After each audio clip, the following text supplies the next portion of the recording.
Vous écoutez Génération Oui, le podcast indépendantiste avec Florence, Marc-Antoine et David.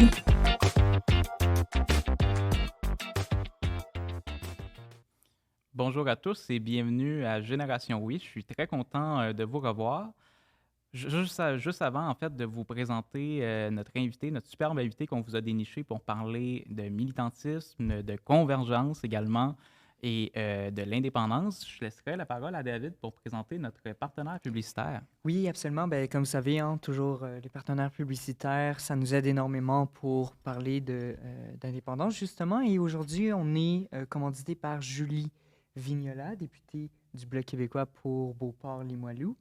Donc, si jamais ça vous intéresse de suivre ses activités parlementaires, extra-parlementaires, on a des liens en description pour justement suivre tout ça. Elle a d'ailleurs un site internet, julievignola.québec, donc pour suivre dans ce cas-ci les activités parlementaires. Donc voilà, énormément un merci à cette fière indépendantiste pour soutenir un projet évidemment indépendantiste. Sans elle, on ne pourrait pas évidemment faire cet épisode. Donc merci énormément à Mme Vignola. Oui, absolument. Merci beaucoup parce que c'est ça qui nous permet d'avoir les discussions qu'on a, les réflexions qu'on a, puis ça fait beaucoup jaser. Donc, merci beaucoup de nous soutenir. Juste avant aussi, j'aimerais parler un peu du débat qu'on a fait. Oui, c'est notre premier épisode depuis c'est ça, c'est le premier épisode depuis le débat. On a fait un débat pour ceux et celles qui ne l'ont pas écouté avec les aspirants candidats pour le poste de président du CNJPQ. Comment tu as trouvé ton expérience? Tu animais la table éditoriale juste après? C'était quelque chose, mais ça me fait vraiment réfléchir au niveau de comment est-ce que, premièrement, on a tout au niveau de la préparation, puis surtout au niveau de comment ça s'anime. Fait que j'ai un énorme respect pour l'ensemble des personnes qui animent des tables éditoriales parce que c'est énormément de travail, puis surtout de considération quand on a plein d'invités, de savoir vraiment les laisser parler à tour de rôle, puis que, surtout à la maison, on puisse les entendre sans que ça soit justement que certains débordent sur d'autres. Donc, j'ai vraiment apprécié ça. Toi, comment tu as apprécié c'est ça. Moi, j'animais effectivement le débat. Ça a été vraiment une expérience très enrichissante. Puis je pense que les gens ont aimé. Si vous avez aimé, encouragez-nous parce qu'on va pouvoir en faire encore plus des débats comme ça. C'est ce qu'on aimerait faire.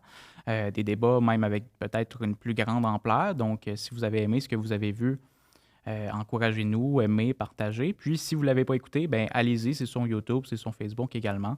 Vous pouvez le retrouver. Avant de commencer, avant de vous présenter notre invité, je vous fais attendre un peu encore pour vous demander d'aimer, partager, commenter l'épisode. Si vous l'aimez, n'oubliez pas de vous abonner également. C'est vraiment ce qui nous aide à grandir.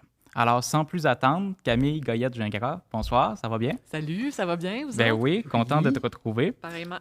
Fait qu'on peut se tutoyer, on se connaît dans la vie, toi et moi, puis David aussi, tu la connais bien. Fait que si je peux te présenter pour celles et ceux qui ne te connaissent pas aussi bien que moi et aussi bien que David. Donc, tu es né le 10 octobre 1993 à Québec. Tu habites désormais fièrement Hochelaga-Maisonneuve depuis plus de 11 ans. En 2014, tu as été candidate pour Option nationale. Tu as été présidente du Forum jeunesse du Bloc québécois. En 2019, tu as fondé et dirigé la célèbre coop couturière pop. Désormais, tu es présidente des Oui Québec. Merci beaucoup d'être avec nous. Ça fait plaisir. Coop couturière pop, ça en fait beaucoup dans une bouche. Hein? Oui, beaucoup. Je commençais à avoir soif. Oui. Donc, allons sur le bloc, sur ton parcours. Oui. Donc, toi d'abord et avant tout, veux-tu nous expliquer pourquoi puis comment tu as eu la piqûre de la politique? En fait, tu sais, je me plais à dire qu'il n'y a rien qui me prédestinait à la politique, mais dans les faits, c'est vrai qu'on se retrouve, souvent les gens impliqués ont des familles un peu impliquées, là. Sauf que ma famille est impliquée plutôt avec le NPD, du côté des fédéralistes. Fait qu'il n'y avait pas nécessairement chez moi de conviction, d'office indépendantiste, quoique ma mère, aime beaucoup la culture, le français. Et en plus, je suis venue à Montréal pour étudier en design de mode, Fait qu'on s'entend, là, j'étais comme loin de ce milieu-là, j'étais des milieux créatifs. Je m'en allais étudier à Concordia en construction textile. J'avais vraiment un intérêt pour le vêtement, les arts and crafts qu'on appelle, là, les métiers d'art. Mais je suis arrivée à Montréal en 2012. Qu'est-ce qui est arrivé en 2012? C'est la grève étudiante. Puis je suis avec un chum de l'époque pour qui je suis venue à Montréal, qui était là, il m'amenait dans toutes les manifs. Puis au début, j'étais comme... Puis finalement, tu sais, de fois en fois, là, j'étais pas capable de résister au fait que ça me faisait capoter de voir ça. Tu sais, t'es 200 000 dans la rue, tu sais, c'est incroyable. Tous les jeunes, moi, c'est vraiment venu me chercher, cette espèce d'ébullition politique-là. Et au même moment, Option nationale avait été fondée par Jean-Martin Hossan. Mon chum, qui étudie en économie à l'UQAM, il disait faire l'indépendance avec un programme économique comme ça, c'est crédible. Puis je sais pas, ça m'avait vraiment charmé. Fait que j'étais allée lire le programme, puis ça m'a fait triper, puis j'ai pris ma carte de membre. Ça a commencé de même. Mais j'avais vraiment pas ma première journée de militantisme, j'ai trouvé ça horrible. Ah oui. Des téléphones, puis personne comprenait ce que je voulais dire. Tu sais, j'ai détesté ça, mais je suis retournée une deuxième fois à faire du porte-à-porte. Tu sais, c'était aussi pire pour moi, le porte-à-porte. Puis je suis retournée 3 fois, 4 fois, puis là, ça fait comme 10 ans que je m'implique. Puis j'ai jamais compris à quel moment j'ai commencé à aimer ça, mais je sais pas, il y a quelque chose là-dedans qui m'a fait vibrer, tu sais, mon sentiment de la grève étudiante. Je l'ai comme reporté dans mon militantisme. Fait que je suis encore là aujourd'hui, puis des fois, j'en reviens pas, là, tu sais. Ah oui.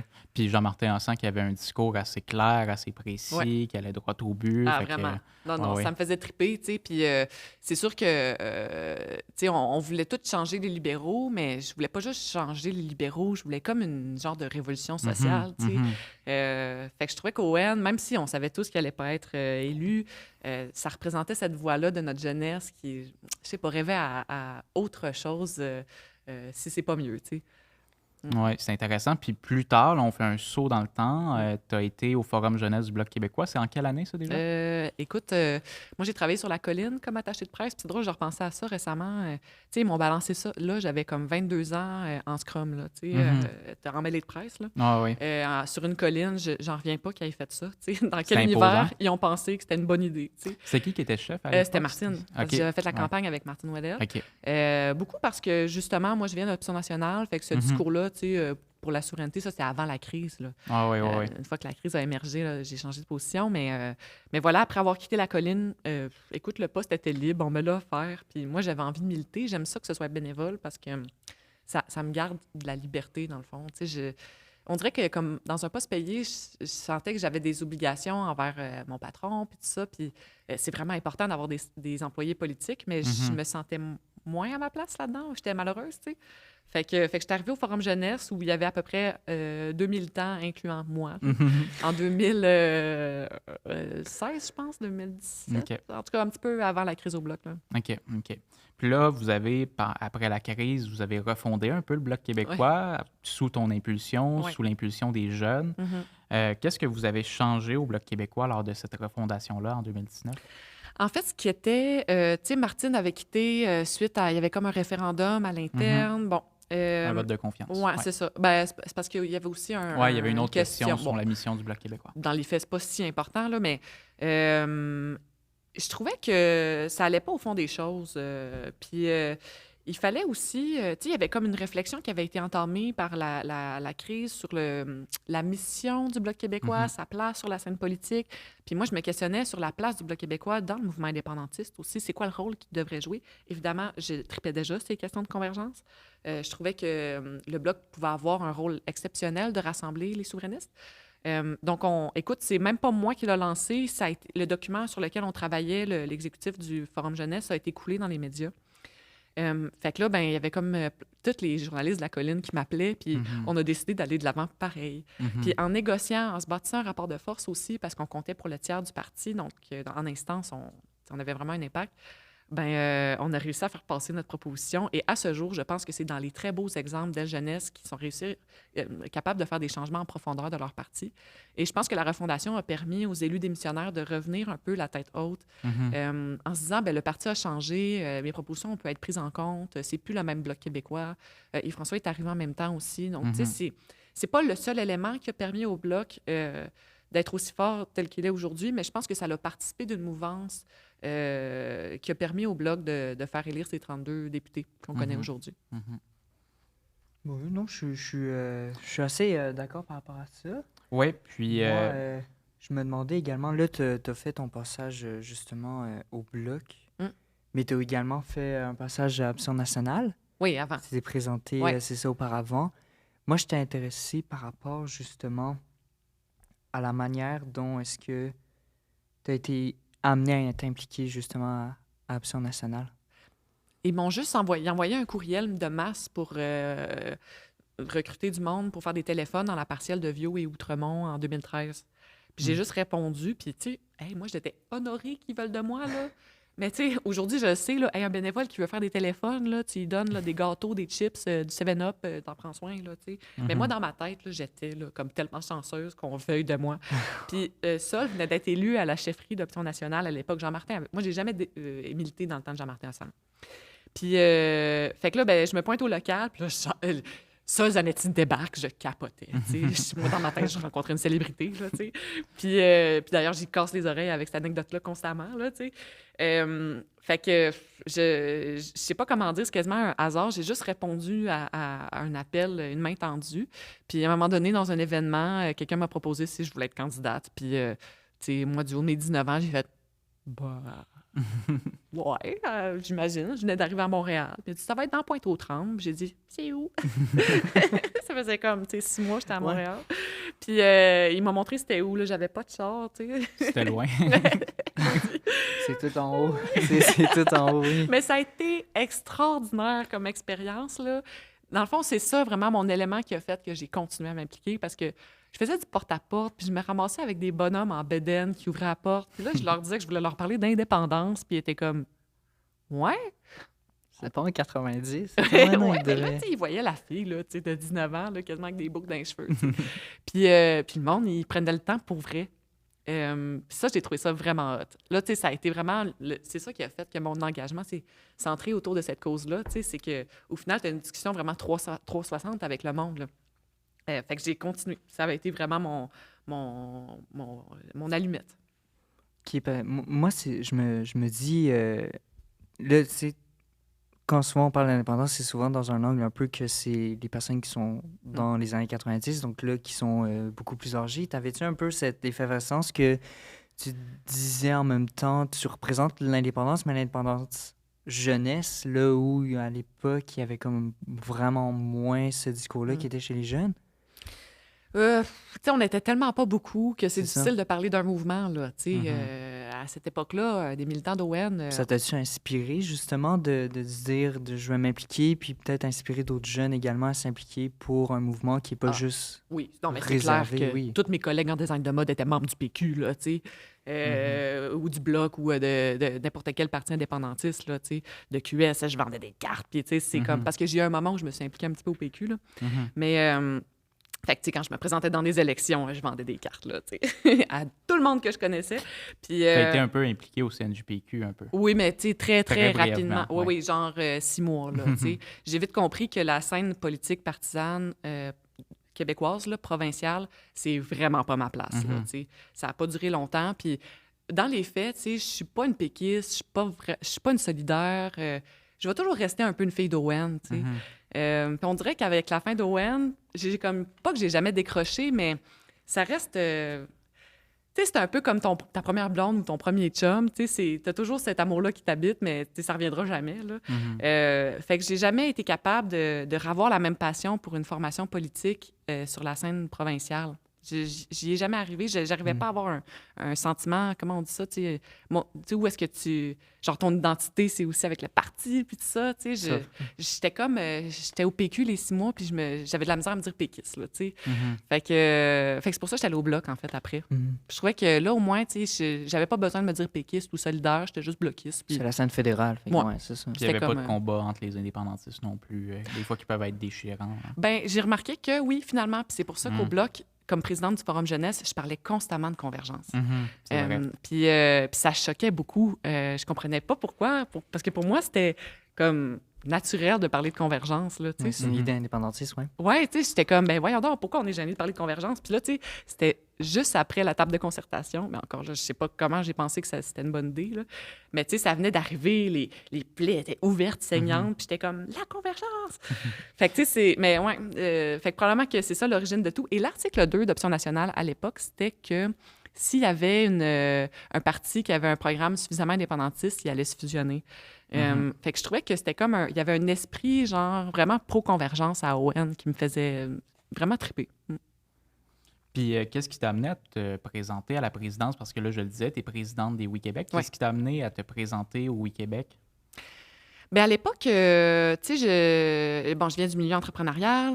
Je voulais plus nécessairement remiliter dans les formations politiques parce que c'est vraiment une autre façon de faire de la politique qui est très intense, là. C'est vraiment difficile de militer d'un parti, là.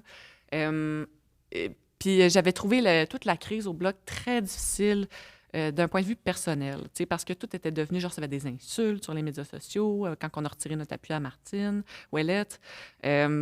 Fait que tu sais, j'étais comme un peu sur la voie de retrait, là, tu sais, de la politique partisane à ce moment-là. Je me dédiais à notre organisation. Puis ils m'ont approché, en fait, en 2021. Claudette avait fait Carbonneau, qui était présidente des Oui-Québec avant moi, avait fait quand même un long et superbe mandat. Elle était là depuis 2015, donc jusqu'en 2021. Je cherchais une relève. J'avais déjà été recrutée par les Oui-Québec pendant, en fait, le processus de refondation. Ils trouvaient quand même intéressant ce que je faisais, nécessairement. Donc, j'étais sur le conseil exécutif des Oui-Québec comme responsable des jeunes. OK. Puis, ils m'ont approché. Puis, j'ai dit, je vais y penser. Je suis partie sur la Côte-Nord, tu sais, d'Inter, comme à 300 km d'Inter, là. Une semaine avec mes amis. Puis, mais j'ai dit que je réfléchissais. C'était un peu pour la forme, parce que dans les faits, quand elle m'a dit ça, j'ai fait « Oh yeah! » Mais ça... Puis, tu sais, j'ai regardé un peu, quand même, j'ai pris le temps de regarder l'état de l'organisation. Puis, c'était une organisation qui était en bon état, malgré tout ce qu'elle avait vécu après la table de concertation. Ouais. Il y avait des militants, il y avait, tu sais, des gens qui financent l'organisation. Fait que je suis revenue de vacances, puis j'ai appelé Claudette et Jason Broche-Valcourt, qui est le vice-président. Puis je leur ai dit, OK, est-ce qu'on peut se rencontrer? Puis finalement, c'est ça, je suis arrivée officiellement en novembre 2021. Fait que ça va faire bientôt là, 2 ans que je suis en poste, là. C'est incroyable. J'ai l'impression que ça a fait à la fois 6 mois puis 5 ans, tu sais. Puis c'est quoi, pour celles et ceux qui ne connaissent pas les Oui-Québec? Je pense que la plupart, les militants indépendantistes n'ont entendu parler avec la tentative de convergence. On va y revenir plus tard. Ouais. Mais aujourd'hui, c'est quoi les Oui-Québec? Donc, les Oui-Québec, pour faire un peu l'historique, là, on est issus de 2 organisations. Il y avait le camp du Oui en 95, là, puis le camp du Oui s'est transformé dans ce qu'on appelle le Conseil de la souveraineté. Et il y a un nouvel organisme qui s'est fondé en, je pense, 2013, en tout cas, le Nouveau Mouvement pour le Québec. Je parle de ces 2-là parce que le Conseil de la souveraineté, sa mission, c'était de faire la promotion de l'indépendance, c'était un peu comme la société civile souverainiste. Puis le Nouveau Mouvement, eux autres, c'était la convergence. Puis, en fait, l'union de ces 2 organisations-là, ça a donné les Oui-Québec, Organisation unie pour l'indépendance du Québec, dont la mission est double, la promotion de l'indépendance et la convergence des souverainistes, le rassemblement de tous les indépendantistes. Les Oui-Québec, on est, comme le nom le dit, un rassemblement d'organisations, d'organisations de la société civile. Et c'est ça qui est important. On parle souvent on va y revenir, mais de la table de concertation au Québec. Mais la table de concertation, elle n'existe pas seulement pour faire des négociations sur des ententes électorales. Elle existe en tout temps, en principe.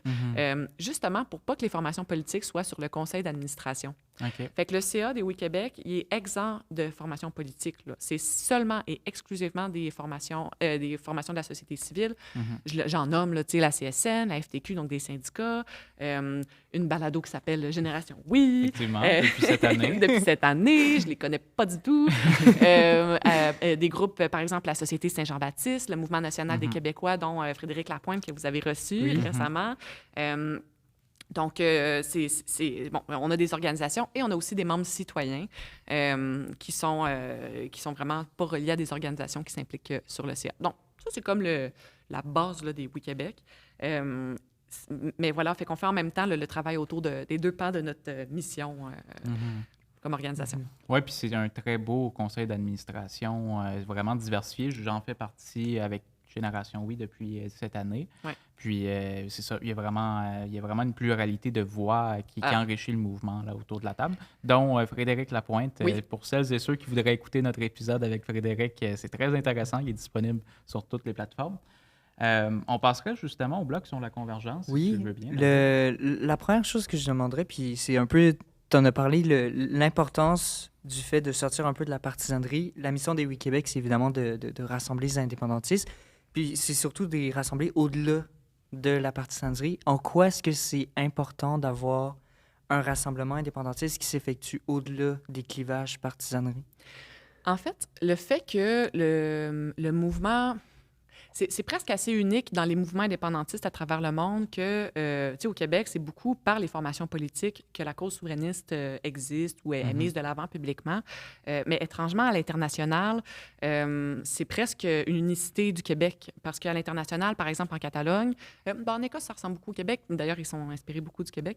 En Catalogne, la société civile indépendantiste, c'est le train, le roulant de l'indépendance, là. Et ensuite, les formations politiques amènent les revendications du mouvement souverainiste à l'Assemblée nationale. Mais surtout, c'est important parce qu'on a besoin d'un espace qui est dénué des fractures partisanes. Tu sais, la partisanerie, ça vient avec des bons côtés aussi, le côté compétitif, ça nous permet d'aller chercher des élus. Bon, il n'y a pas que du négatif à la partisanerie, mais il peut aussi avoir du négatif, par exemple. On peut mélanger des causes. Tu sais, c'est pas parce qu'on est contre la charte qu'on est obligé d'être contre l'indépendance, ou c'est pas parce qu'on n'est pas d'accord avec un projet socialiste qui est promu par un parti indépendantiste qu'on est contre l'indépendance. Donc, c'est important qu'on ait un mouvement citoyen qui est libéré des fractures partisanes. Ça évite de devoir perdre des personnes qui ne pourraient pas aussi appuyer une cause parce qu'elle est promue d'abord et avant tout par une formation politique. Parce que des fois, pour des raisons professionnelles, par exemple, si on est artiste, si on est entrepreneur, ce qui était mon cas, on ne veut pas appuyer une formation politique parce que professionnellement, on ne peut pas. Par contre, on peut appuyer des causes. Et je vous donne un autre exemple. Tu sais, dans le mouvement environnemental, là, il existe à l'extérieur des formations politiques. Là, je veux dire, une chance que le mouvement environnemental, c'est pas le Parti vert du Canada, là, parce que on n'irait pas loin. Là. Puis le rôle qui joue le mouvement environnemental, premièrement, il accepte qu'il y ait une multitude d'opinions. Là. Tu sais, il y a des gens dans le mouvement pour l'environnement qui sont pour la décroissance de l'économie. Il y a d'autres personnes qui parlent encore de, c'est de plus en plus rare, mais de croissance verte. Puis tous ces gens-là sont réunis sous le même chapeau et pourtant, la différence entre les deux, elle est majeure. Je pense que c'est vraiment ce qu'on a besoin pour le mouvement souverainiste. C'est ce qu'on fait aussi au Québec, c'est d'offrir cet espace-là ou cette multitude-là d'opinions. Elle est tout à fait correcte, ce que la partisanerie ne permet pas. Absolument. Puis, dans ce que tu nommais, la Catalogne, c'est vrai qu'il y a quand même une popée convergence. Là. Il y a 3 partis indépendantistes, 3 grands partis qui sont représentés à l'Assemblée nationale, puis ils coopèrent surtout 2, là, la gauche républicaine puis le centre-droit indépendantiste. Mais même en Écosse, qui se sont inspirés du Québec au sein du gouvernement indépendantiste qui est dirigé par le SNP, le Scottish National Party, qui est un peu l'équivalent du Parti québécois, là, du centre-gauche, il y a quand même dans ce gouvernement-là des membres du Parti vert écossais qui étaient également indépendantistes. Fait que même là-bas où ils se sont inspirés de nous, ils font quand même plus de convergence qu'ici. C'est quand même intéressant. C'est clair. Oui. Puis si on se ramène en arrière, en 2017, j'en parlais tantôt, il y a eu une tentative de convergence, avec le Parti québécois, Québec solidaire, Option nationale, le Bloc québécois. Peux-tu un peu nous expliquer l'origine de cette tentative de convergence, comment que ça s'est passé, puis comment que ça s'est terminé?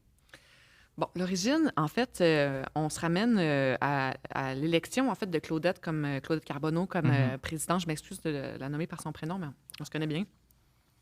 À son élection comme présidente des Oui Québec. Elle fait un voyage en Catalogne. Au moment, en fait, où, disons, l'organisation qui nous ressemble, Ensemble pour le Oui, fait ce qui est appelé en catalan une feuille de route. Donc, l'inspiration, elle revient de là, Claudette, complètement inspirée par ce qui se passe en Catalogne, parce que, je le rappelle, le mouvement citoyen là-bas, là, écoute, ils sont tellement incroyables. Là. Ils font des manifestations. Il n'y a pas 200 000, pas 500 000. Et ils sont capables de remplir là, 1 million de personnes dans les rues. Là. Non seulement ça, mais leur rapport de force par rapport au gouvernement est tellement important qu'ils ont réussi à... C'est comme si tu prenais François Legault puis il devenait souverainiste parce que les Oui Québec avaient pesé dessus. Là, c'est pas demain que ça va arriver, mais c'est à peu près le comparatif. Là. C'était vraiment inspirant. Elle revient... là, avec cette idée-là de feuille de route, qui est jumelée. La table de concertation, je le rappelle, existait déjà. Puis on arrive avec ce mandat-là de feuille de route. Et initialement, à l'époque, il faut savoir que le chef du Parti québécois, c'est Pierre-Carl Péladeau, donc qui s'est montré favorable à entrer dans un tel processus. Et comme l'ensemble des membres étaient là, la table de concertation s'est donnée comme mandat à travers la feuille de route. Oui, d'avoir une démarche, c'était d'abord le cœur de la démarche, c'était d'avoir une démarche commune vers la souveraineté. Hein? Comment on va s'y prendre? Ça va être quoi? Vraiment dans le détail, pour s'assurer d'avoir un socle autour duquel travailler. Ça nous manque encore aujourd'hui. Et l'autre portion, effectivement, il y avait une portion d'entente ponctuelle électorale, mais elle était conditionnelle au fait que tous autour de la table s'entendaient à ce que, dans le cas de l'élection d'un parti ou d'un autre, il y aurait un référendum dans un premier mandat.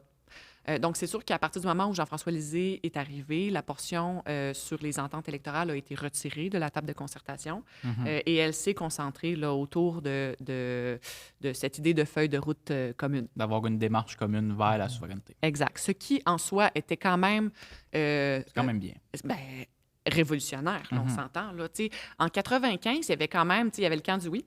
Mais ce qui était différent, c'est qu'il y avait une échéance électorale prévue pour le référendum, pas une échéance de vote pour le référendum. Là, on était capable de savoir c'est quand le scrutin. C'est beaucoup plus facile de négocier dans ces circonstances-là. Et là, on faisait une tentative de négocier un peu en quelques étapes avant. C'est incroyable. D'ailleurs, j'aime pas beaucoup quand on parle de l'échec de la table de concertation, de l'échec de 2017, parce que c'est une tentative qui était nouvelle pour le mouvement souverainiste. Donc, pour moi, il faut essayer une première fois pour développer des compétences, pour comprendre qu'est-ce qui s'est passé, faire vraiment le bilan, puis être meilleur pour les prochaines fois s'il y en a. Donc, vraiment, juste pour l'expérience, c'était vraiment très, très riche. Ceci étant, justement, en retirant les ententes ponctuelle électorale de l'entente. Par contre, il y avait quand même une négociation qui se faisait en parallèle entre Jean-François Lisée et Québec solidaire. Finalement, cette entente-là sur les ententes ponctuelles électorales ont été amenées au Congrès de Québec solidaire, mais pas l'entente pas l'entente de la table de concertation, pas la feuille de route. Okay. Elle n'était pas amenée tout de suite au Congrès à la demande de QS. Okay. Donc, ça a créé auprès des médias beaucoup de confusion, à savoir qu'est-ce qui était quoi, qu'est-ce qui était géré par les Oui Québec. Puis nécessairement, s'il y a de la confusion des médias, ben, ça crée de la confusion. Dans la population, chez les membres. Oui, exact. Donc, mais évidemment, moi, je pense que, je ne veux pas aller plus loin dans l'analyse de ce qui a été fait parce qu'il y a une chose qui est importante, je n'étais pas présente à la table de concertation. Et d'ailleurs, il y a beaucoup de vérités alternatives sur ce qui s'est passé à la table de concertation. Je pense que s'il y a des personnes qui devraient nommer ce qui s'est passé réellement, c'est ceux qui étaient présents. Parce que c'est très complexe. Là, je vous résume ça très rapidement, mais c'est extrêmement complexe comme enjeu et les nuances sont importantes. Mais le problème, parfois, en politique, c'est qu'on saute vite à l'attaque et ce qui oublie les nuances. Je pense qu'on doit arrêter de chercher un coupable à l'échec de la table de concertation. Je pense qu'on doit tous, comme mouvement, comprendre que nous sommes... on n'a tous pas bénéficié que cette entente-là soit exécutée. Je pense que ce n'est pas pertinent aujourd'hui de comprendre c'est de la faute à qui et sur qui on doit taper les doigts, là, et simplement apprendre de ce qui s'est passé pour s'améliorer pour les prochaines fois. Oui, parce que ultimement, que ce soit des ententes électorales ou autre chose, au moment qu'un parti souverainiste va prendre le pouvoir puis qu'il va vouloir faire l'indépendance, il va falloir qu'on s'entende avec les autres souverainistes. En 95, il fallait s'entendre le PQ avec le Bloc, mais là, il y a plus de joueurs aujourd'hui. Mais c'est très intéressant quand même si tu as résumé un peu les grandes lignes, parce que tu l'as dit, il y a beaucoup de récits alternatifs. Puis nous, on en parle souvent de la convergence. Je sais que ça commence à tanner des gens, on va en parler moins, là, mais là... T'es mal parti. Aujourd'hui, je suis mal parti, mais on va pas tout le temps en parler non plus. Mais je voulais quand même qu'on puisse comprendre un peu, parce que même moi, qui ai suivi ça, qui était impliqué à ce moment-là en politique, j'avais pas tout compris, honnêtement, parce qu'effectivement, il y avait eu de la confusion médiatique. Puis il y a des détails par rapport à QS que je ne savais pas. Tu sais, par exemple, que telle chose n'avait pas été de la... En tout cas, je ne savais pas les négociations de Jean-François Lisée avec QS. Fait que ça m'avait complètement échappé. C'était pas...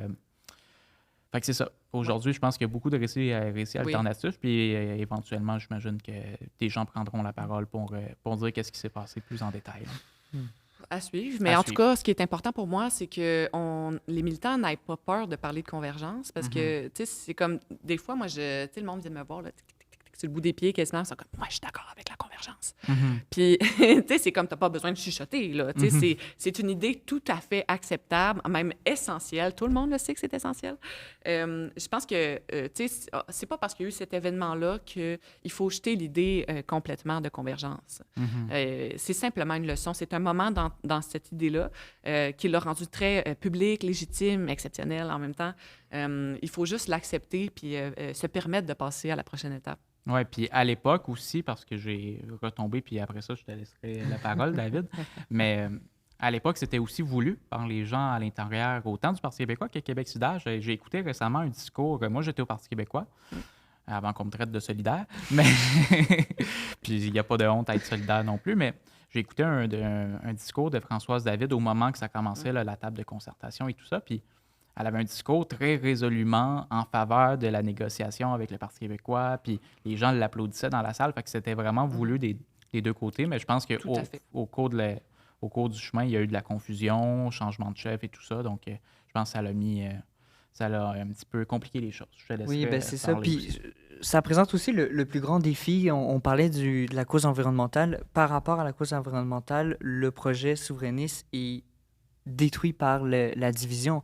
C'est le plus grand défi. Puis on le voit également, on est très confortable dans la division parce que ça permet d'être dans un espace où on semble pas perdu et où c'est facile. Je veux dire, on reste dans l'attaque.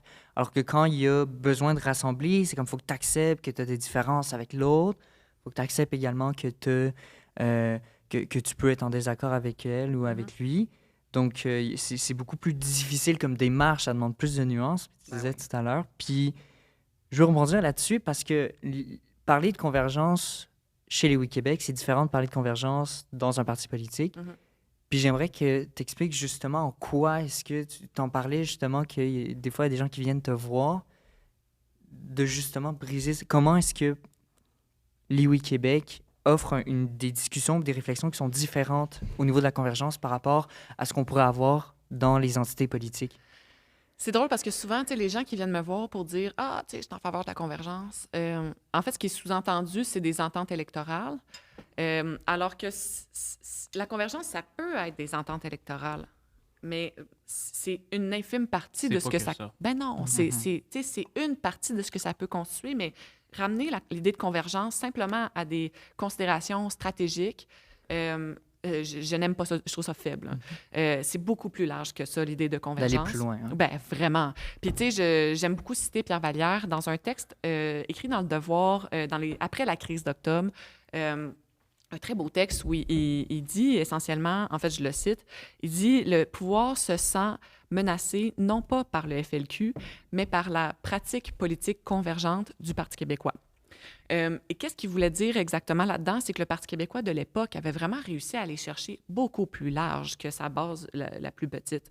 Il y avait vraiment, c'est vrai, une forme de pratique politique convergente, j'adore ce terme, et où il réussissait à aller chercher parfois des personnes qui avaient des intérêts sur certains points divergents. C'est vrai que quand on a une échéance d'un référendum, c'est beaucoup plus facile, mais on ne peut pas parler à ce moment-là qu'il y avait un référendum à courte vue, à l'époque où le texte a été écrit. Une pratique politique convergente, qu'est-ce que ça signifie? C'est un état d'esprit dans notre militantisme, dans notre activisme social et politique. Et un bon exemple de personnes qui incarnent ça, c'est les syndicats. La CSN est un fruit de convergence dans sa fondation. Les syndicats, avec le Front commun, par exemple, je veux dire, ils réunissent l'APTS, FTQ, CSQ, CSN. Je ne sais pas si vous savez, mais c'est énorme de faire ça. Ah, oui. Il y a des négociations qui se font pour que tout le monde soit heureux. Et ça, c'est une façon de faire qui permet, cette pratique-là, de bâtir un rapport de force. Or, comme souverainiste, là, ce qu'on veut faire, c'est se bâtir un rapport de force face à l'État fédéral, face au Canada. Donc, l'idée de convergence, l'adopter dès maintenant, elle est essentielle dans ce qu'on essaie de faire comme indépendantiste. Ce n'est pas qu'une petite affaire de « OK, toi, tu vas prendre tel comté, toi, tu vas prendre tel autre comté ». Non, c'est essentiel pour la lutte qu'on mène en ce moment. Et c'est d'autant plus essentiel que les partis souverainistes sont ceux qui ont des programmes environnementaux les plus intéressants, les plus poussés. Donc, on a une responsabilité aussi par rapport à la jeunesse qui ont des espoirs de pouvoir... Tu sais, je veux dire, on regarde les jeunes... ils ont peur pour la suite du monde. Là. Ils sont prêts à une forme de révolution qui est l'indépendance. Il y aurait de l'appétit pour ça si on était capable de présenter un projet qui se tient, qui a du bon sens, qui est sérieux aussi. Et ce sérieux-là, pour moi, on peut le démontrer en ayant cette forme de pratique politique convergente-là. Puis au niveau si tu parles justement des buts, quand on parle de convergence également, il y a toujours un peu cette approche négative. On parle souvent que la convergence, c'est l'engloutissement de l'un, puis la domination de l'autre, c'est ça. On parle qu'il y en a un qui va finir par être englouti par l'autre, qu'il y en a qui vont finir par disparaître. Est-ce que c'est des craintes au niveau de la convergence qui sont justifiées ou qui sont réelles selon toi, ou au contraire, c'est pas ce qui se produit si on arrive justement à une action de convergence? Ben non, justement, parce que pour qu'il y ait une convergence intéressante, premièrement, il faut qu'on s'entende sur un projet commun. Hein? Je pense que maintenant, on devrait tabler plutôt sur une convergence de la société civile, avant même de parler de celle des formations politiques. Pour qu'une union, une entente ait lieu autour d'un projet commun, parlons-en dans ces termes-là. Là. Pour qu'il y ait un rassemblement fructueux, il faut qu'il y ait un objectif qui soit défini, mais aussi il faut que toutes les parties y trouvent leur compte. Il faut que tout le monde ait l'impression d'être gagnant de la négociation, si on veut. Sinon, pourquoi négocier si tu penses que tu vas sortir perdant, tu sais? Fait que je pense que c'est on n'a jamais même parlé de fusion en passant. Là, ça n'a jamais fait partie de notre esprit. Je pense même pas que c'est une bonne idée. Je pense que surtout, il faut que chaque groupe trouve sa place au sein du mouvement parce que chacun fait un travail que l'autre n'est pas capable de faire. Donc, il faut plutôt se voir dans une optique de complémentarité. Par contre, cette optique de complémentarité-là, elle n'est pas possible dans un contexte de partisanerie nécessairement parce que là, il y a un gain immédiat, gagner tel comté, lancer des flèches à son adversaire. C'est très, très compétitif. Mais justement, quand on s'extirpe de la partisanerie, on peut travailler dans une optique où on cherche l'intérêt collectif de toutes les parties pour arriver à un objectif plus grand, passionnant, développer un projet de pays, c'était écœurant, là. Mais voilà, mais il faut vraiment, je pense, accepter, et je souhaiterais tellement qu'on ait un changement d'état d'esprit dans le mouvement souverainiste où on se dise, regarde, je suis pas d'accord avec ta vision des choses, mais tu sais quoi, on partage le même objectif, puis je suis correct avec ça que je sois pas d'accord. T'es mon allié. Moi, là, tous les souverainistes, c'est mes alliés, puis mes adversaires, c'est les fédéralistes. T'es souverainiste, t'es dans ma gang. Le reste, je m'en fous. Puis si quelqu'un est chien avec moi ou pas fin sur les médias sociaux, tu sais quoi, je l'ignore. Je m'en fous. J'ai aucune énergie à mettre à du négatif. Moi, je me concentre sur le positif, puis le monde qui veut le travailler. Et ça nous ferait tellement de bien comme mouvement, là. Et surtout sur Twitter, là, s'il vous plaît. X, pardon. C'est vrai. Mais c'est très intéressant ce que tu dis parce que c'est vrai qu'il y a plusieurs formes de convergence, il y a plusieurs raisons de convergence. On pourrait même nommer le Parti québécois. En fait, tu en as parlé un peu. À l'origine du Parti québécois, c'était quoi le Parti québécois? Il y avait le MSA, le Mouvement Souveraineté Association de René Lévesque, qu'on voit dans Réatois. Il y avait le RIN de Pierre Bourgault. Puis il y avait aussi le Ralliement national, le RN. Puis ils ont finalement convergé pour former un seul parti, mais il aurait pu s'entendre de différentes manières, alliance circonscription par circonscription, ou plein de possibilités. Puis tu parlais du Front commun. Le Front commun, actuellement, c'est combien? 4, 5 syndicats? À PTS, CSN, CSQ, FTQ, 4. Bon, voilà, t'es meilleur que moi. Mais c'est ça, donc il y en a 4 syndicats qui ont quand même, pour ceux qui ne militent pas dans des syndicats, dont moi, dont toi, puis ils ont quand même des visions différentes, ils ont des approches différentes. Puis là, face à un gouvernement qui est très, très, très majoritaire, ils se disent, si on veut avoir un rapport de force face à l'hégémonie de la CAQ, on est aussi bien quand même de s'entendre, même si, c'est pas toujours facile. C'est tellement important ce que tu dis parce qu'ils décident de s'entendre pour l'intérêt des travailleurs, alors que dans les faits, ils pourraient bien se marauder entre eux autres, négocier chacun de leur bord pour essayer de régler avec le gouvernement, avoir le haut du pavé, après ça marauder. Ça les bénéficie à eux. Oui, exact. Chacun pourrait y aller en mode chacun pour soi, puis être gagnant dans chacun son organisation. Ils décident de ne pas faire ça, puis de dire ce qui prime surtout, c'est l'intérêt des travailleurs. Je trouve ça super inspirant. Qui est à sacrifier sur leur intérêt à eux. Exact. Puis ils vont pouvoir aller plus loin en allant comme ça. Parce que, comme tu le dis, si un syndicat s'entend avec le gouvernement, va chercher une plus petite part, mais peut dire, regardez, nous, on s'est entendu, on a déjà obtenu des gains pour nos travailleurs, tandis que les autres pratiquent, mettons, la politique de la chaise vide. C'est ça. Eux autres, ils arrivent et ils disent, si on s'entend pas, nous autres, c'est 600 000 travailleurs en grève. Ouf! Hey, ça fait mal, là. Mais nous autres, le mouvement souverainiste, on serait capable d'avoir cette force-là, là. Hey, tout le réseau, c'est quand même un gros réseau, le mouvement souverainiste, là. On connaît plein de gens d'affaires, du monde dans des syndicats, dans tous les groupes communautaires. Tu sais, si on décidait tous de travailler ensemble, là, on serait d'une puissance insurmontable, pour vrai, là. Puis il y aurait peut-être des appels qui se donneraient chez le monde qui sont partis à la CAQ de comme... Là, je te dis, il y a un appel où on rentre à la maison, tu sais, pour vrai. Pas juste comme, ben oui, tu sais, des spins un peu médiatiques. Là, il y aurait un regain, il y aurait un renouveau de comme, oh, OK, il y a quelque chose qui se passe. Là. Tu sais, je suis indépendantiste, je croyais plus à la cause, fait que j'allais plus voter, ou je votais pour un autre parti, je votais par exemple pour la CAQ. Ben là, OK, il y a quelque chose qui se passe. Comme quand le Parti québécois a été créé, tu sais, il n'y avait pas un bassin d'indépendantistes comme ça. C'est juste que les gens progressistes, un petit peu nationalistes, ont commencé à faire, ah, OK, il y a quelque chose qui se passe, j'embarque. Ben, c'est pour ça qu'au-delà de... Puis là, je m'excuse, on dévie un peu, mais au-delà de juste faire mousser les appuis à l'indépendance, une des priorités pour les Oui Québec, oui, c'est de mousser l'appui à l'indépendance, surtout avec les jeunes, là, il y a beaucoup de travail à faire, mais c'est surtout, il faut que l'indépendance, ce soit la priorité des gens. Parce que c'est bien beau de dire, tu sais, moi, si je te dis, mettons... OK, qu'est-ce que tu penses de la crise du logement, du fait qu'il n'y a pas de professeur? Tu sais, je te nomme tous des enjeux, puis tu dis, OK, t'es-tu pour ou contre tel enjeu? Tu sais, le monde va dire, oui, je suis pour, non, je suis contre. Mais ce qui est vraiment important, c'est la hiérarchisation que les gens font des causes. Fait que si quelqu'un se dit, ouais, moi, dans un référendum hypothétique, mettons, dans un univers parallèle, sur une autre planète, je serais d'accord avec l'indépendance, c'est cool, mais ce qui est vraiment important, c'est que la personne te dise « Moi, je suis souverainiste, puis c'est urgent que ça se fasse, puis c'est ça qui détermine mon vote. Ça, là-dessus, je pense que vraiment, la société civile souverainiste, les Oui Québec, on peut vraiment travailler là-dessus.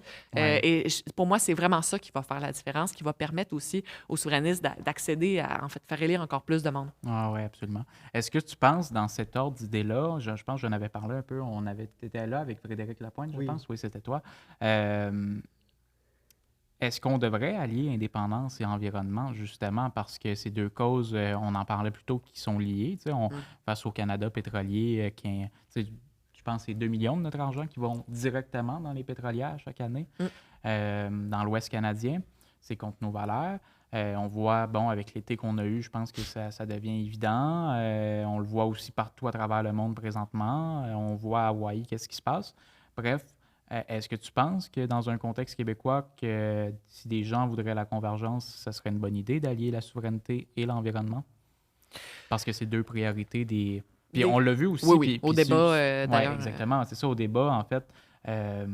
Au dernier débat des chefs, c'était une question qui revenait souvent dans la bouche des animateurs, des journalistes, de comme, on voit le Parti québécois qui a un programme assez axé sur l'environnement, Québec solidaire aussi, qui avait tous les deux des propositions intéressantes, qui allaient tous les deux très loin dans leurs propositions. Oui. Bien, pourquoi vous ne travaillez pas ensemble? Vous pouvez aller beaucoup plus loin ensemble. Bien, en fait, tu sais, si on ciblait juste les similarités, là, tu sais, si on faisait un travail de... Parce que souvent, c'est beaucoup plus facile de différencier deux personnes parce qu'ils ne les ressemblent pas. Mais si on fait si on regarde ce qui les rassemble, c'est vrai qu'il y a beaucoup d'éléments qui les rassemblent, dont l'environnement. C'est sûr qu'il faut que ce soit, tu sais, indépendance ou pas, il faut que ce soit une priorité, là. Tu sais, c'est urgent, c'est même épeurant, là. Tu sais, moi, ça me crée un sentiment de panique, là. J'ai jamais été éco-anxieuse, mais là... Puis, tu sais, je pense que, justement, quand je regarde la génération Z, tu sais, nous autres, les milléniaux, on sentait qu'on pouvait encore réformer le système, tu sais, avec la gratuité scolaire. Puis, tu sais, on était comme, OK, c'est un système qui est imparfait, mais on peut encore l'améliorer. Mais moi, ce que j'adore de la génération Z, là, c'est que c'est des révolutionnaires. Ils disent, le système, il marche plus. Puis si on continue de même, ça va être une catastrophe. Puis ils ont raison. Et là, ben, en fait, il n'y a pas d'offre politique qui répond à l'ampleur de la situation. Puis l'indépendance en est une, selon moi, offre politique qui répond vraiment à l'ampleur de la crise. Donc, est-ce que ça... Je veux dire, c'est pas de rendre ça indissociable ou pas. Je pense que c'est une absolue nécessité que ce soit une priorité pour tous les gouvernements sur la planète. Et est-ce que l'indépendance est une réponse exceptionnelle à la crise climatique? Je pense que oui. Et je pense que ça doit être au cœur de notre discours. Et c'est essentiel, en fait, que ce soit au cœur de notre discours. Parce que, ne serait-ce que philosophiquement, il y a une grande partie de ce qu'on est comme Québécois qui est liée à notre territoire. On a comme une obligation envers nous-mêmes envers les gens qui habitent le territoire, de le protéger, tu sais, même à petite échelle.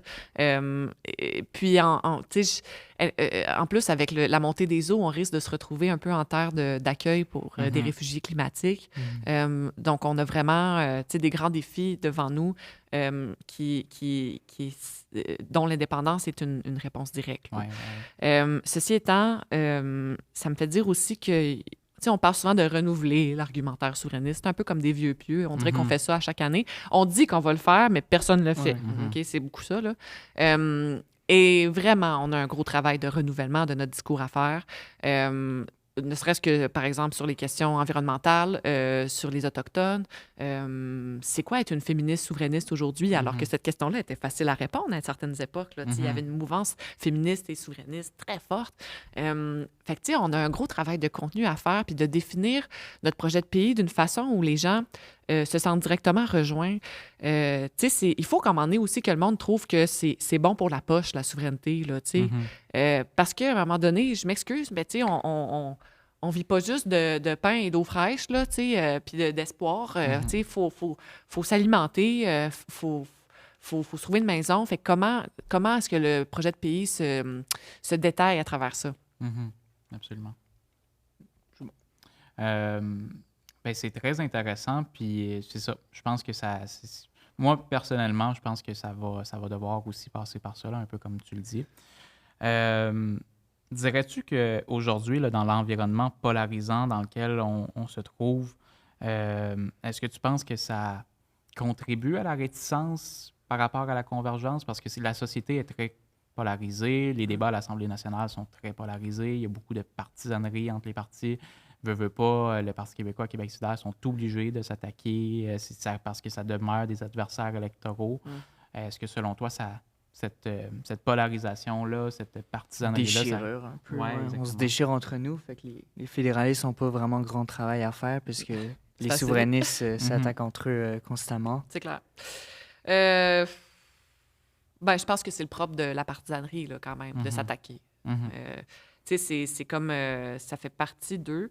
Est-ce que c'est plus présent qu'avant? Je sais pas. Tu sais, à l'Assemblée nationale, il y a toujours des relations cordiales derrière les grands rideaux qui se font. Fait que je sais que, tu sais, les relations entre les élus sont très humaines. Je pense que c'est moins pire que ce que ça a l'air publiquement. Ah ouais. C'est sûr que la période de questions, ça reste un spectacle aussi. Tout à fait, tout à fait. Puis même l'ajout médiatique et tout, là, tu sais, on cherche à mettre l'autre personne en défaut. Bon. Et jamais une formation politique va se dire... en faveur de la convergence ou de négociation, avant, d'une part, qu'il y ait quelque chose sur la table, un vrai projet, et deuxièmement, tu sais, c'est juste comme ça, avant une échéance électorale, tu sais, ce serait une perte de crédibilité, tu sais, sans nom, là. Fait qu'il faut pas s'attendre à ce que les formations politiques se disent en faveur de ça, vraiment pas, là. Ouais. Je suis assez d'accord avec ça. Je pense que, ouais, non, le problème de la polarisation est un problème qui touche tous les pays du monde en ce moment. Là. Il y a eu des événements qui ont fait en sorte que c'est beaucoup plus dur de trouver les nuances. Ouais. Puis, justement, au niveau des Wikibéc, ça, c'est quelque chose que tu essaies d'un peu de surmonter. Autant toi, en tant que présidente, qu'en tant que groupe, vous essayez un peu de surmonter cette polarisation. Bien, en fait, c'est que notre militantisme il est vraiment différent de celui d'un parti, tu sais. C'est très différent, s'impliquer au Québec. Même moi, quand je suis arrivée, là, j'ai eu un peu une... comment on appelle ça, donc? Un choc culturel. Ah oui. Parce que moi, j'ai la culture des formations politiques. Elle rentre dedans. Puis, tu sais, d'un parti, là, je me donnais, là, tu sais, à cœur joie. Le débat, tu sais, c'est... Puis alors les que... tout ça. Oui, c'est ça. Puis, tu sais, noyauté des salles. Puis, alors que dans les faits, au Québec, tu sais, il y a comme une espèce d'ambiance tellement qui fait du bien. Relax. Ben, tu sais, je veux dire... Cordial. Il n'y a personne qui va se faire élire à travers les Québec, là. Fait que, tu sais, les enjeux sont vraiment pas autour de, disons, de... c'est-tu moi qui va se présenter dans tel comté après? Ou c'est vraiment uniquement autour de la cause qu'on porte. Ce que je trouve passionnant, c'est... En fait, tu sais, les Québec, ça boucle un peu la boucle, moi, de mon militantisme, où j'ai commencé à Action nationale parce que je voulais m'impliquer pour l'indépendance. Puis je savais pas... Je pensais que ça se faisait juste à travers les partis. Et non! On peut s'impliquer juste pour l'indépendance. Et c'est tellement important parce qu'il y a énormément de gens qui ne veulent pas s'impliquer pour des partis, qui veulent le faire pour des causes. Surtout les jeunes, en fait, s'éloignent de plus en plus de l'implication partisane, sont très impliqués dans des causes sociales. Donc, c'est vraiment, c'est là-dessus qu'on table sur énormément de choses, là, mais surtout sur créer une nouvelle génération de militants, créer des nouveaux porte-paroles, mettre de l'avant des personnes qui sont pas issues des formations politiques, mais qui ont une voix hyper intéressante. Je pense à Alex Valiquette, que tout le monde connaît, qui est exceptionnel, qu'on doit faire découvrir ce gars-là, là, Sonali, tous les jeunes artistes qui ont voulu travailler avec nous pour la Saint-Jean, qui ont fait des coming-out souverainistes, alors qu'ils n'avaient jamais fait ça de leur vie. Pour moi, c'est vraiment ça, le cœur des Oui Québec, c'est d'amener des gens à se dire publiquement indépendantistes, surtout des artistes, des figures connues. C'est un travail que seulement nous, la société civile, pouvons faire et qui a trop peu été fait dans les dernières années. Mais là, on sent qu'il y a vraiment un vent qui souffle sur la société civile souverainiste. Il y a une ébullition, il y a plein de nouvelles personnes. L'arrivée aussi de Frédéric Lapointe a été perçue super positivement. Quelqu'un que j'aime beaucoup, d'ailleurs. Fait que, je trouve ça magnifique ce qui se passe en ce moment. Il y a comme un renouveau qui se passe. Mais ouais, c'est ça que je me dis, c'est que quand on est... moi, je me dis que je suis indépendantiste, puis on va me dire, ah, t'es indépendantiste, c'est quel parti? Non, je suis juste indépendantiste. Exact. Fait que c'est ça un peu les... Tout à fait. C'est juste... Pas de parti, c'est juste, on a un projet de souveraineté, puis oui. C'est tout ce qu'on... Exact. De la même façon qu'on peut s'impliquer pour l'environnement, me dit, moi, je m'implique pour l'environnement. Tu sors du cadre un peu que indépendantiste, c'est nécessairement rattaché à la politique. Exact. Puis on est juste indépendantiste, puis c'est dans cette voie-là qu'on se dirige. Mais ça demeure qu'on a besoin des partis politiques Tout à fait. qui ont une mission à jouer. Là, Tout à fait. En fait, on a un rôle qui est très complémentaire. C'est ça, le rôle des élus, c'est de changer les lois. Mais avant que les lois soient changées, il y a toujours, et ça c'est vrai pour toutes les causes, partout à travers le monde, les causes sociales, ils se mobilisent à l'extérieur de l'Assemblée nationale. Il y a la politique, c'est pas d'être juste, ce n'est pas seulement d'être élu, c'est très important d'être élu. Mais changer une loi, c'est l'aboutissement d'un mouvement social. Mais avant ça, là, c'est des mouvements de pression, des dizaines de manifestations, de représentations dans les médias. C'est tout un travail là, avant d'arriver à changer les lois. Le projet de loi n'est pas juste écrit sur un coup de tête. Il y a une raison pour laquelle. C'est ça. C'est ça. Puis on n'a pas juste à aller voter aux 4 ans. On peut justement s'impliquer pour faire changer les choses en militant, que ce soit en faisant des appels, en allant, en organisant une Saint-Jean indépendantiste dans son quartier ou peu importe. Si on passerait justement à la transformation des Oui Québec. Oui, moi, je suis intéressé. Je l'ai fait avec Frédéric, justement, un peu mon moment 3 mots. Au niveau des Oui Québec, si tu avais 3 mots pour décrire, justement, en ce moment, les Oui Québec, qu'est-ce que ça inspire, qu'est-ce que ça représente, qu'est-ce que ça aspire, ce serait quoi ces 3 mots-là et pourquoi? Je dirais renouveau, rassemblement, non partisan. Il y a un tiret, ça compte comme un mot. Renouveau, parce qu'on a travaillé énormément sur la thématique du renouveau dans la dernière année, c'est vrai. Par contre, les Oui Québec ont toujours été une organisation un peu à l'avant-garde. Tu sais, la table de concertation, la feuille de route, écoute, c'était des idées, là. Tu sais, c'est... Révolutionnaire. Ben, presque, là, c'était du nouveau, là. Fait qu'on a toujours été une organisation proche qui avait ce sentiment, ce besoin d'innover, d'amener des nouvelles idées. Et c'est tellement important dans des contextes où parfois on a l'impression de tourner en rond. Mais en plus, cette année, avec cette thématique-là de renouveau, on a vraiment, je pense, créé une nouvelle génération d'indépendantistes, des jeunes de 25 ans et moins qui se retrouvent. Moi, ça fait 10 ans que je milite. J'ai jamais vu ça, un événement où il y a 1000 jeunes qui se pointent dans un événement souverainiste. Or, ça existe au Oui Québec. C'est arrivé le 24 juin passé. Et ça, c'est nouveau, c'est unique. On a développé des pratiques que seulement nous savons faire, au fond. Là. Tout le monde capote, se demande comment qu'on fait. Moi-même, je sais pas. On a un compte Instagram, mais surtout, on va chercher des gens qui sont un peu des leaders dans leur communauté. Hein. Donc, renouveau. Rassemblement, justement, parce que on rassemble au-delà des clivages. Des clivages. On est un lieu de rassemblement, d'organisation d'une part, mais aussi de citoyens. Et des gens qui, disons, à l'extérieur des Oui Québec, pourraient peut-être vouloir se coltailler, mais étrangement, on est vraiment encore aujourd'hui, alors qu'on a vraiment une belle croissance dans la dernière année et demie. C'est vraiment très calme, les Oui Québec. On est beaucoup de militants, mais il n'y a jamais de chicane, ou sinon ça dure 15 secondes. C'est vraiment, tu sais, ça reste du bénévolat, il faut que ce soit le fun.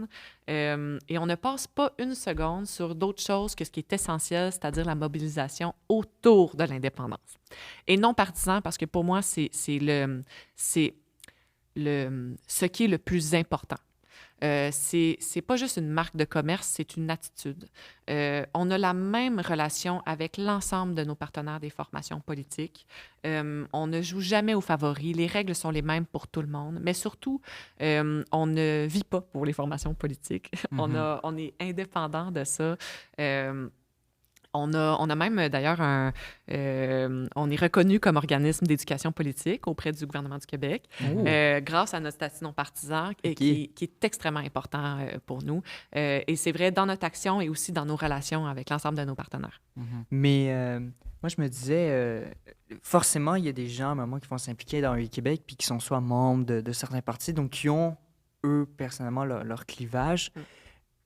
Les Oui Québec ne sont pas une organisation qui est partisane, mais il y a des gens qui peuvent s'y impliquer et qui le sont. Oui. Est-ce qu'il y a quelque chose qui est fait en considération de ça? Comment est-ce que tu te débrouilles pour garder justement les Oui Québec? Puis comment est-ce que les différentes personnes qui sont impliquées les gardent? Ouais. Tandis qu'il peut y avoir des gens qui sont impliqués. C'est sûr. Ben, déjà, les membres élus des Oui Québec doivent rester, ne peuvent pas avoir de poste payé ou même élus bénévoles dans une formation politique. Donc, il faut choisir. Tu démissionnes de ton poste partisan pour venir au Oui Québec ou tu ne viens pas. Sur les postes élus, là, l'exécutif, là, on s'entend. Au militantisme, effectivement, on a certains, de moins en moins, là, c'est de plus en plus des gens qui sont pas issus des formations politiques, mais il y en aura toujours un certain nombre et ils sont absolument les bienvenus d'ailleurs. Mais on demande quand même à ce que, justement, tu sais, cet aspect-là très compétitif, Ça intense. passe en dernier. Genre. Ben en fait, que d'abord et avant tout, les militants des formations politiques, quand ils sont au Oui Québec, ils soient d'abord des militants des Oui Québec. Que un peu le chandail bleu ou le chandail orange soit laissé dans le garde-robe. Qu'on ne s'affiche pas. C'est pas nécessaire de le faire. Qu'on ne fasse pas la promotion active de son parti.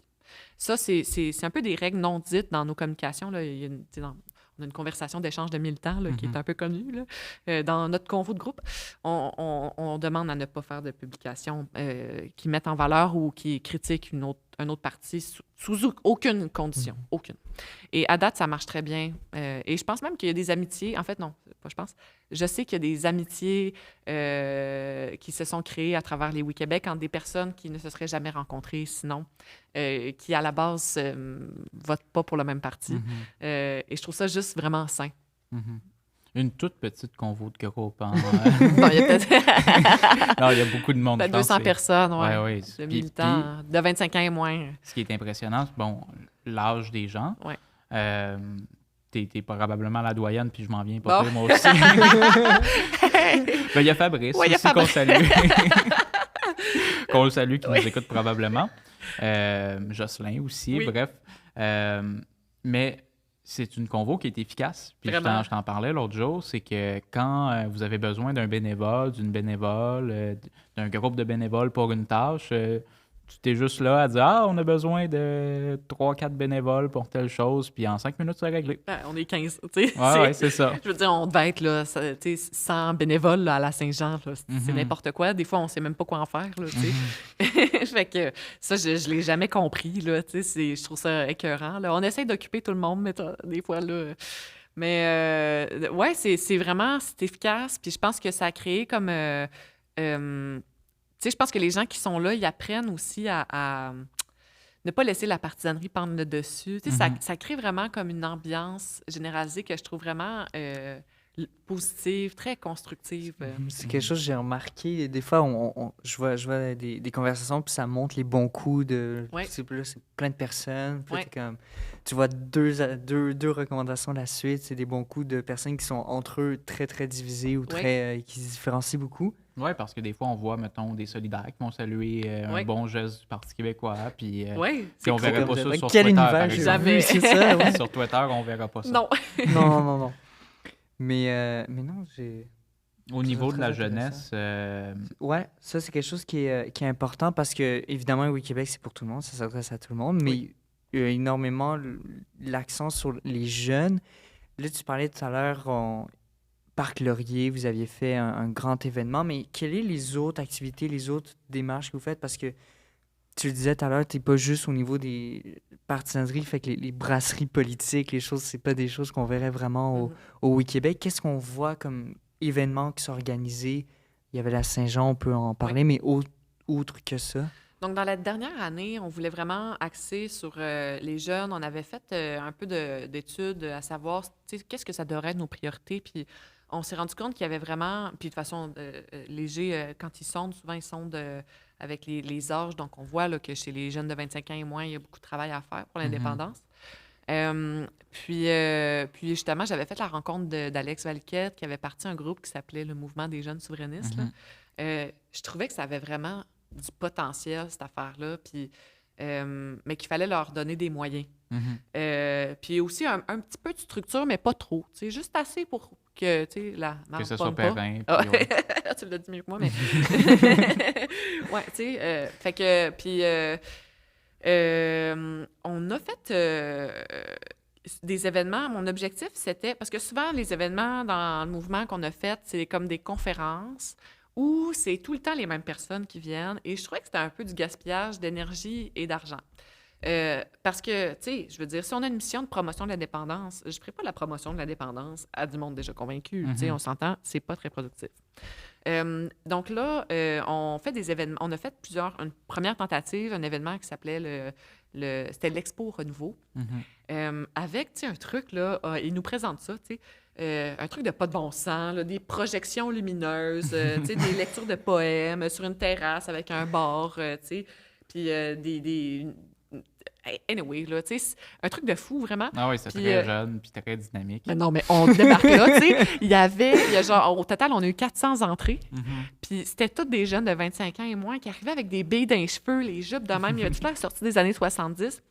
Il y avait quelques personnes, justement, des partis qui étaient là, puis ils capotaient, là, tu sais. On n'avait jamais vu ça dans les dernières années, là. Puis on se demandait, ils sortaient où? Et surtout, ce qui est important, c'est que les jeunes qui étaient là, j'entendais les conversations, tu sais, ils n'étaient pas sûrs d'être souverainistes. Mais c'est ça que ça prend.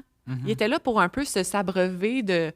Tu sais, à un moment donné... Prendre position là-dessus, ça, se dire entre intérieurement. Qu'est-ce que c'est? Des fois, tu viens juste, avant d'entendre des arguments, tu sais, il faut que tu sois comme prêt à entendre les arguments. Il faut que tu dises, OK, je me sens-tu bien dans cet environnement-là? Puis, tu sais, il y a comme un aspect très émotif à l'indépendance, là, parce que quand on pose la question à quelqu'un de pourquoi tu es souverainiste, il y a souvent ma mère, mon père, mon histoire, tu sais. Je veux dire, c'est rare que quelqu'un arrive en disant comme, je considère que les accords économiques internationaux, tu sais, c'est comme, c'est dans un deuxième temps, là, mais personne ne commence de même. Faut commencer quelque part. Oui, puis justement, ces événements-là, c'est une introduction à l'indépendance. Sauf que ces gens-là, ils reviennent à chacun de nos événements, puis à chacun de nos événements, si on veut, on monte de niveau en termes de discours politique. Et là, à chaque événement, on parle des fois, on parle de courbe d'acquisition. Là. C'est vraiment ça, c'est qu'à chaque fois qu'une personne revient, elle entend pour une nouvelle fois des discours souverainistes d'une façon, dans un contexte où la personne est réceptive à l'entendre. C'est pas juste aller dans une conférence de 2 heures, très longue. Je trouve pas que c'est ça notre travail. Mais si on fait une conférence, par contre, c'est pour aller chercher des gens, des acteurs de milieu, par exemple. On a quelques idées de milieu qu'on veut cibler là, dans la prochaine année, je ne veux pas trop en dire, mais par exemple, si on a déjà organisé une conférence sur l'environnement, si tu organises une conférence sur l'environnement, tu veux vraiment que, autant sur scène que dans la salle, ce soit des acteurs de leur milieu. Qui, eux, après ça, ils pognent le téléphone, puis là, tu crées vraiment un mouvement. Ce qu'on est en train de créer, d'ailleurs, dans le milieu de la musique émergente québécoise, grâce à la Saint-Jean, mais à d'autres événements aussi qu'on a fait, il y a vraiment un mot qui est en train de se passer de qu'est-ce qui se passe autour des Oui-Québec. Et les artistes, ils veulent participer à notre événement. Ils trouvent ça génial. Fait que, tu sais, c'est année après année, on développe des nouveaux réseaux autour de la souveraineté. Et juste ça, c'est un travail... acharné, mais vraiment essentiel et très payant. Fait que c'est ça, vous voulez continuer justement pour ce qui est des... Là, j'imagine qu'on va pas pouvoir avoir des exclus, mais c'est quelque chose qui va être poursuivi pour les prochains événements, de vraiment continuer vraiment tout au niveau du réseau puis que ça se passe le message. 100%. Et d'ailleurs, on est aussi en train de travailler, il y avait une espèce de plateforme qui s'appelait Wiki Québec. que Gilbert Paquette avait créée, qui se passait, c'était moins actif. Puis on est en train de la reprendre, de la remettre à neuf. Il y a une équipe d'une 15aine de personnes qui sont en train là, de vraiment faire un peu le dictionnaire de tous les arguments pour l'indépendance. Parce qu'on s'est rendu compte que, tu sais, le livre qui fait dire oui, c'est un outil extraordinaire, mais il est juste disponible en PDF sur Internet. Puis mettons que toi, là, tu es allé à un événement renouveau des Oui Québec, tu as trouvé ça exceptionnel, mais que tu vas sur Internet puis que tu cherches pourquoi faire l'indépendance du Québec, il y a presque rien sur Internet. Je m'excuse, on est en 2023. Je vais faire une genre d'encyclopédie. Exact. des Et en arguments. plus, comme c'est un wiki, ça peut être, tu sais, dans le fond, n'importe qui connaît une plateforme wiki peut faire des modifications à un article connu. Donc, c'est comme une plateforme Open source. On peut l'adapter au fil des 100%. années. Ben Fait oui. que c'est malade. Puis même pour, je sais pas moi, un recherchiste de parti politique pourrait prendre ça comme, Ben tu oui. sais, comme base pour, tu sais, c'est à l'usage de tout le mouvement, là. C'est cool. Quelqu'un veut faire un track, pouf, il sort des arguments de ça. Je vais faire sa thèse là-dessus. Bouf, je vais aller voir là-dessus. Fait que là, c'est encore en cours. J'espère ça d'ailleurs, ben, c'est pas un scoop, mais j'aimerais ça qu'on fasse un événement de lancement éventuellement. Et on est en train de monter aussi une équipe de travail pour passer à travers les milliers de pages des archives du camp du non. Si jamais ils finissent par les rendre publics. Parce que c'est un travail de fond, ça prend des heures. Et on a la masse, en fait, on a les bras pour le faire. Comme je dis, on a beaucoup de militants, donc dès qu'ils vont être rendus disponibles, on va travailler là-dessus. Puis on parle de s'impliquer au Oui-Québec. C'est qui peut s'impliquer au Oui-Québec, puis comment? Ben, tout le monde peut s'impliquer au Québec, évidemment. C'est sûr que je dirais ça. Comment? Ça dépend vraiment. J'aime toujours demander aux gens qu'est-ce qu'ils aiment faire.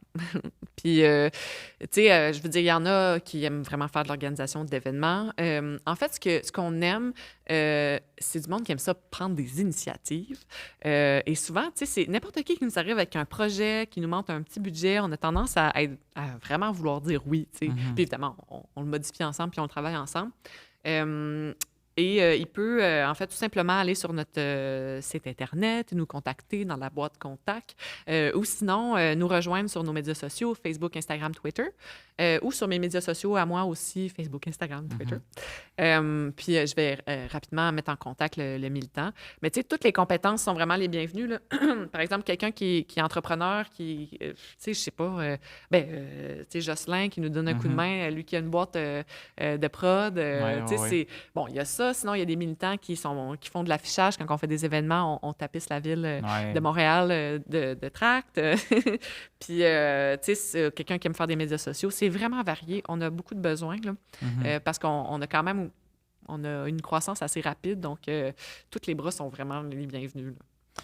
Puis, si on revient un peu à la convergence, parce que ça fait partie de l'ADN un peu des Oui-Québec, tu en parlais au début du podcast, dans l'origine des Oui-Québec, puis après ça, en 2017, on en a parlé. Penses-tu que d'ici les prochaines élections québécoises, les Oui-Québec ou une autre organisation vont tenter de faire converger les partis indépendantistes d'une quelconque manière? Voulez-vous un scoop? Ben non. Oui, on veut un scoop. Ça serait le fun, hein?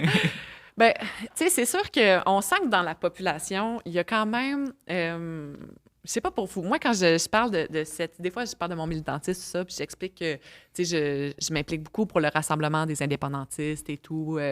Puis c'est drôle parce que quand on parle à des observateurs très, très lointains de la politique ou des gens même qui s'y intéressent peu, cette idée-là de convergence, c'est comme... ça va de soi, tu sais. C'est comme, ben oui. C'est comme normal, tu sais. Puis dans les faits, je pense qu'il y a beaucoup de gens qui savent profondément que c'est essentiel. Je sais, moi, j'ai la conviction qu'on a raison de pousser ce projet-là. C'est nécessaire. On ne la fera pas, l'indépendance, s'il n'y a pas la convergence. C'est relié. C'est une nécessité. Maintenant que c'est dit, il faut qu'il y ait de l'appétit des formations politiques, des militants, des stratèges, des élus. Fait que tant et aussi longtemps que ces conditions-là ne seront pas rassemblées, je ne vois pas pourquoi on se relancerait là-dedans, tu sais. Donc, je ne sais pas à ce stade-ci, en ce moment, si le fruit est mûr. Ça prendra vraiment un intérêt des formations politiques. Oui, c'est sûr. Tu sais, entre-temps, je pense que la priorité, comme je le disais tantôt, c'est vraiment de faire monter l'indépendance comme enjeu prioritaire. Et à mesure que ça va être un enjeu prioritaire aussi, les élus vont être forcés de porter avec encore plus d'importance cet enjeu-là. Et c'est là vraiment le rôle de la société civile. Je pense qu'on peut jouer un rôle de locomotive pour la cause souverainiste, ce qui est différent de la stratégie qu'on a utilisée dans les dernières années. Et c'est essentiel parce que on doit faire des constats de 95 et on ne peut pas constamment refaire les mêmes choses et espérer des résultats différents. Et je pense que cette fois-ci, il y a une vraie opportunité pour un mouvement indépendantiste citoyen. Puis comme tu le dis, au fond, si les partis politiques n'en veulent pas, vous n'allez pas non plus pousser pour ça plus qu'il faut. Là, on a plein de choses à faire. Ben non, c'est ça. Mais n'empêche que si les partis politiques le veulent, parce qu'on voit que dans la population, selon le dernier sondage sur la question là, qui a été fait après les élections, fin octobre de cette année, la population, on voit qu'ils en veulent, la convergence. Là, ça mettait la CAQ, puis si on additionne en fait le PQ et QS dans un même sondage, un sondage léger, ça mettait la CAQ à 34% et le PQ-QS sous cette bannière-là, là, pas si on les additionne nous autres mêmes, mais quand le sondeur pose la question, est-ce que, imaginons un parti politique qui serait un résultat du Parti québécois et de Québec solidaire, bien, ça ferait 31% contre 34%, égalité statistique. Donc, chez la population, j'ai l'impression qu'il y a un appétit un peu pour ça, de voir les gens s'allier, puis un peu de passer par-dessus certains clivages. Chez les militants, les gens sont... Je sens un appétit, parce qu'on a fait des vox pop, toi puis moi, dans les congrès, les différents... Oui, puis ça avait l'air de quoi? Ben moi, je dirais que les gens avaient un appétit, mais l'appétit est plus vorace quand la caméra est fermée. C'est pour ça que je disais, les gens chuchotent. Je pense qu'il y a comme un peu aussi la pression de se dire qu'ils parlent pas non seulement pour eux, mais aussi pour le parti. Fait que ça vient un peu modifier la réponse qui est... C'est clair. Beaucoup de gens nous disaient, ben moi, personnellement, quand la caméra était fermée, ben moi, personnellement, autant chez QS, PQ, Bloc, moi, personnellement, je suis quand même pour. Ouais. Mais après ça, ils réfléchissaient en termes du parti. Puis c'est correct aussi, là, si le parti, mais il ne faut pas être gêné. Parce que c'est ce qu'on pense profondément, il faut le dire. Puis moi, j'en parlais, quand j'étais dans l'implication partisane, je ne suis pas morte, là. Fait que, je pense qu'il ne faut pas être gêné parce que quand on est gêné d'une idée, ben ça la réduit à rien, là, tu sais. Puis, veux pas, c'est pas juste de faire... Il faut s'enlever de la tête que la convergence, c'est la fusion de QSPQ ou c'est juste les ententes électorales. C'est beaucoup plus vaste que ça. Là. C'est ça. Puis si on veut redéfinir le projet de convergence, il faudrait commencer par l'assumer. Puis s'il n'y a pas de convergence, ultimement, avant la venue d'un gouvernement souverainiste, bien, il y aura une convergence forcément au moment de tenir un référendum ou une assemblée constituante ou peu importe la démarche. Là, ça va aller de soi. Ce qui est différent aussi de la dernière fois, c'est que à l'époque de la table de concertation, François Legault n'était pas au pouvoir. Puis d'ailleurs, la tentative de 2017, c'était pour éviter que Legault prenne le haut du pavé. Bon, il n'y a pas eu de convergence, c'est arrivé. Mais maintenant, il y a une grande partie des souverainistes qui est à la CAQ. Je me verrais mal repartir la table de concertation autour d'une feuille de route sans une très vaste partie des souverainistes, en fait, une partie importante de souverainistes qui est à la CAQ qui ne serait pas présent ou représenté à la table. Fait que c'est sûr que les choses ne se présentent pas du tout de la même façon aujourd'hui. Je pense pas que... Je ne sais pas comment ça se ferait, mais certainement que ça se ferait différemment. Ah oui, c'est intéressant. Ça nous amènerait à notre bloc, ça ou ça, à moins que tu avais une dernière intervention. Moi, je trouve que au Wikibéc, on parlait énormément des communautés autochtones. Fait que j'aimerais mettre un mot là-dessus, puis surtout te permettre d'y répondre, parce que c'est vrai qu'on entend souvent laisser place aux communautés autochtones dans le projet indépendantiste, mais c'est comme un terrain qui n'est pas vraiment exploré, c'est vrai, puis qui devrait l'être un peu plus. Puis au Wikibéc, vous l'explorez. Je pense que vous aviez aussi des propositions là-dessus que vous aviez validées concernant les communautés autochtones. Dans un projet indépendantiste, comment on inclut les communautés autochtones dans les Wikibéc? Comment est-ce qu'on approche l'indépendance en considérant les communautés? D'abord, il ne faut pas aborder les communautés autochtones à la toute fin d'un processus. C'est souvent l'erreur qu'on fait. Et ça, on l'a tellement bien compris que dans l'entente de 2017, il était question des Autochtones dans la démarche et ils étaient impliqués là, dès les débuts. Là. Même pas à arriver au référendum. Fait que, ça, c'est majeur qu'ils soient partie prenante du processus parce qu'on parle de nation à nation. Mais si on considère qu'on parle de nation à nation, c'est le Québec envers chacune de ces nations-là individuellement.